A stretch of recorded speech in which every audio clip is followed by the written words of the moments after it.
How many dollars in your pocket when you leave? You're 16, you're 17. How many dollars were in your pocket when you left? Why would you ask that? I don't know. I'm just curious. I mean, did you have any money when you left? Oh. I don't know. I lived with my great aunt. I had graduated from high school. She fixed my lunch in a brown paper bag. I remember that. I had one brown suitcase. So you had one suitcase, and where'd you go to? I went to St. Louis, Missouri. Okay, so you moved from Mississippi to St. Louis. Yeah, I took going north. Did you find a job right away? How did you? Of course not. Okay. I mean, it's and this is important because when I left, and I didn't have but maybe $3. Really? Yeah, but $3 was $3. So maybe today's money that might be worth 50 maybe. Maybe $50. Give it a break. Yeah, okay, 50. I had maybe $3. Right. But the one thing that I knew, like I said, I wanted to be successful, and for me, success was St. Louis. Okay. But what I really learned, Clay, success was not St. Louis. Success had to be me. I had to win where I was. And I think I won early on in the cotton fields of the Mississippi Delta because I had a mindset that would really make a difference in how I would view my life. So for anybody watching this, I don't know if you ever felt like this, but if you feel stuck and you have $50, sometimes you just can't steer a parked bus. You have to get moving. You gotta make some changes. You gotta change. Maybe it's to change the scenery or it's getting more education. But you can't just sit there and wait for something to change, right? I mean, you have to. You can't be a bystander. Yeah.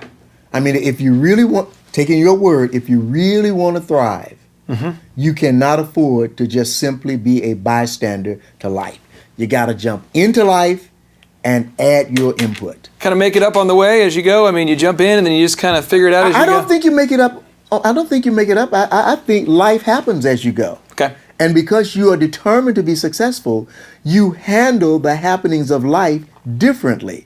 When something's going to be thrown at you, and you got to, like when I first went to St. Louis, I had never filled out an application in my life for a job.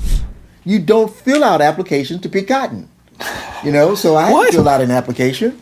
And all of a sudden, they're giving me 5 sheets of paper to fill out. And they want background checks on who you work for. That's what they ask you in the city.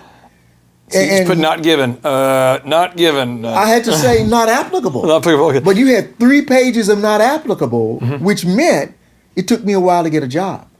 So you basically you're in St. Louis, and you started with nothing. You came from the cotton fields. You moved to St. Louis. Now, ultimately, today you've had some huge successes, and I'm going to list off just a few that I know of, and maybe I'm missing some here. I just want to. You've been nominated for a Pulitzer Prize with your book. You've been a best-selling author. Your life was made into a movie, which I think is surreal. You helped launch the Stairmaster, right? Helped market the Stairmaster. Yeah, I mean, it was a failing company. And that same idea of success that I had in the Mississippi Delta, I brought that with me to Tulsa, Oklahoma. And on your lapel here, you are on the board of a bank? Yeah, on the board of a bank. And it's a bank that was purchased by a holding company out of Missouri. But that particular bank, I was part of the investing group in that de novo bank in Oklahoma. So you helped invest in the bank.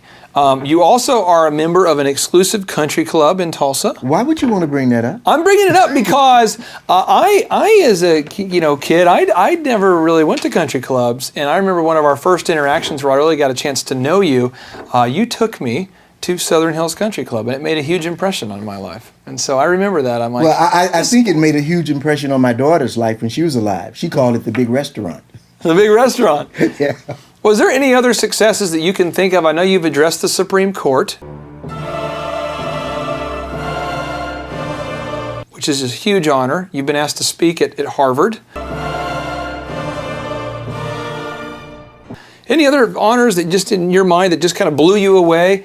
That how blessed you've been, or anything else as far as an achievement? One of the great turning points when I graduated from college, I had an opportunity to become part of a retirement system that was associated with a university here in Tulsa, Oral Roberts University. That literally pulled out of me skills and gifts and talents that I didn't know I had. I mean, I faced an opportunity. It was like a huge mountain to climb, but I learned to climb it. And that experience has literally helped me. And every single experience, that to me was a great success. That was a great success, having that opportunity.